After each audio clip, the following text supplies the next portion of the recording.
Malibu 2 Premier turbina mashinasiga propan zo'r tushib qo'yadi-da. Yana kamgina nima deysiz, 95 benzindan zo'r yurib qo'yadi. Shu mashinamiz motor qismiga ketgan jihozlar bilan qisqacha tanishtirib o'tadigan bo'lsak, original Polsha miyada ishlab chiqariladi, stak 400 ga 4 miya. Kuchli tezlanishga mo'ljallangan 0.3 farsonkalarimiz har bitta kollektorga отдельно gaz purkavera ham kollektorga yaqin mo'ljallab mayda-mayda shlankalar qo'yib berdik. Reduktorimiz italyanskiy original reduktor bo'ldi, Nordic va original fragment shlanka chiqarmasdan yuradi. Shu Malibu mashinamiz bagaj qismiga 1100, 1200, xullas 1000 kilometrdan oshiqroq yurishligi uchun 90 talik propan balon o'rnatib berdik. Bagaj qismiga ko'rishingiz mumkin. Avvalgi chanalar bilan lentalari ham zanglamaydigan qilib, akkurat ideal holatda ichkariga taqib berdik. Bagajlarni ham ko'rishingiz mumkin, juda ham katta qoladi.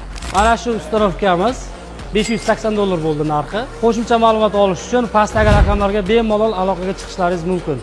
Ushbu videoni Malibu'si bor akalarga jo'natib qo'yish esdan chiqmasin.